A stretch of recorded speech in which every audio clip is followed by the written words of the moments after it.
Shri Saneesh Kumar Joseph. Sir, ആരോഗ്യ വകുപ്പിന് ഒരു കപ്പിത്താനില്ലാത്ത അവസ്ഥയാണ് സാർ. കുത്തഴിഞ്ഞ അവസ്ഥയാണ്. ചികിത്സാ പിഴവുകൾ തുടർക്കഥയാവുകയാണ്. രോഗിയായി ആശുപത്രിയിൽ പോയാൽ ഡെഡ് ബോഡിയായി തിരിച്ചു വരേണ്ട സ്ഥിതിയാണ് സാർ.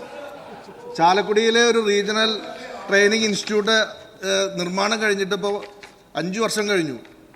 കാട് പിടിച്ചു കിടക്കുന്ന സ്ഥിതിയാണ്. ജീവനക്കാരില്ലാത്തതുകൊണ്ട് അതിൻ്റെ പ്രവർത്തനം നടക്കാത്ത അവസ്ഥയാണ് സാർ. ചികിത്സാ ചെലവിൻ്റെ ഭൂരിഭാഗവും കേരളത്തിലെ ജനങ്ങൾ സ്വന്തം പോക്കറ്റിൽ നിന്ന് ചെലവാക്കേണ്ടി വരുന്നുവെന്ന് പറഞ്ഞത് മുൻ ആരോഗ്യവകുപ്പ് പ്രിൻസിപ്പൽ സെക്രട്ടറിയാണ്. സർക്കാർ ആശുപത്രികളിലെ ചികിത്സാ ഉപകരണങ്ങളും മരുന്നും വാങ്ങുന്നതിനുള്ള സംവിധാനങ്ങളുടെ പരിമിതി പരിഹരിക്കപ്പെടേണ്ടതാണെന്നും നടപടിക്രമങ്ങൾ ലളിതമാക്കേണ്ടതുമാണെന്ന വസ്തുത സർക്കാരിന് ബോധ്യപ്പെട്ടിട്ടുണ്ടോ? ചികിത്സാ ഉപകരണങ്ങളും മരുന്നും എത്തിക്കുന്നതിനുള്ള കാലതാമസം ഒഴിവാക്കുന്നതിന് എന്തെങ്കിലും നിർദ്ദേശങ്ങൾ വിദഗ്ധ സമിതി ശുപാർശ ചെയ്തിട്ടുണ്ടോ?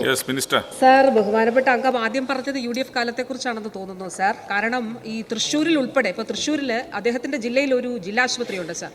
9 വർഷം മുൻപ് അവിടെ ഒരു കാത്ത് ലാബ് ഉണ്ടായിരുന്നില്ല. ഇന്ന് ഇപ്പോൾ കഴിഞ്ഞ ദിവസം നമ്മൾ ഈ 2023 അവിടെ ഔപചാരികമായി ഉദ്ഘാടനം ചെയ്തത് സാർ. 4000 കാർഡിയോളജിക്കൽ ഇൻ്റർവെൻഷനാണ് സാർ അവിടെ നടന്നിട്ടുള്ളത്. ഇപ്പോൾ വളരെ അപൂർവമായി മാത്രം നടത്തുന്ന മെഡിക്കൽ കോളേജ് ടെറിഷറി സെൻറ്റേഴ്സിൽ മാത്രം നടക്കുന്ന കാർഡിയോളജിക്കൽ പ്രൊസീജിയർ തൃശ്ശൂർ ജില്ലാ ആശുപത്രിയിലെ കാർഡിയാക് ടീം നടത്തി സാർ. ബഹുമാനപ്പെട്ട അംഗം അവിടെ പോയി അവരെ ഒന്ന് അഭിനന്ദിക്കണം. കാരണം തൃശ്ശൂർ ജില്ലയിലെ സാധാരണക്കാരായിട്ടുള്ള ആളുകൾക്ക് വേണ്ടിയിട്ടാണ് ഇത് നടത്തിയിട്ടുള്ളത് സാർ. സാർ, ഞാൻ പറയുന്നത് സാമ്പിൾ സർവേ റിപ്പോർട്ട് സാർ, ആ കാലത്തെക്കുറിച്ച് പറയുന്നതിനെ കുറിച്ച് എനിക്ക് മറുപടി പറയാനില്ല സാർ.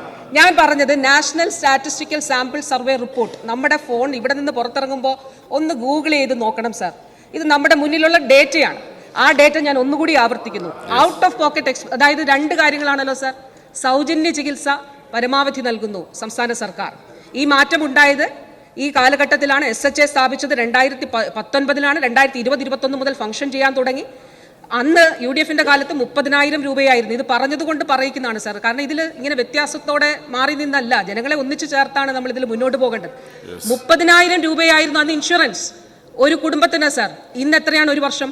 5 ലക്ഷം രൂപയാണ് സാർ. 5 ലക്ഷം രൂപയാണ് ഒരു കുടുംബത്തിന് നൽകുന്നത് സാർ. ഈ നാഷണൽ സ്റ്റാറ്റിസ് സാമ്പിൾ സർവേ റിപ്പോർട്ടിൽ പറയുന്നു, ഗ്രാമീണ മേഖലയിൽ 2015-16 സാർ 17,000 രൂപയായിരുന്നു ഔട്ട് ഓഫ് പോക്കറ്റ് എക്സ്പെൻഡിച്ചർ. നഗരമേഖലയിൽ 23,000 രൂപ. ഇന്ന് 2024 കഴിഞ്ഞ വർഷം നഗരമേഖലയിൽ 13,000 രൂപയായി. 10,000 രൂപ കുറഞ്ഞു സാർ. കാർഡിയോളജിക്കൽ പ്രൊസീജിയേഴ്സ് ഉൾപ്പെടെ, ഞാൻ കാത്തലാബിന്റെ കാര്യം പറഞ്ഞത് സ്വകാര്യ മേഖലയിൽ 6 ലക്ഷം രൂപയായിരുന്നത് തൃശ്ശൂർ കാത്തലാബിൽ സൗജന്യമായി ചെയ്യുന്നു. കാസ്പിലുള്ളവർക്ക്, പുറത്തുള്ളവർക്കോ കാർഡില്ലെങ്കിൽ 1.5 ലക്ഷം രൂപയ്ക്ക്, അതായത് 2 സ്റ്റെന്റ് ആണെങ്കിൽ 1,20,000 രൂപ. ആ നിലയിൽ ചെയ്യുന്നു സാർ. ഇതാണ് മാറ്റം. തീർച്ചയായിട്ടും അതിന് മുൻഗണന നൽകി തന്നെയാണ് സംസ്ഥാന സർക്കാർ പോകുന്നത്.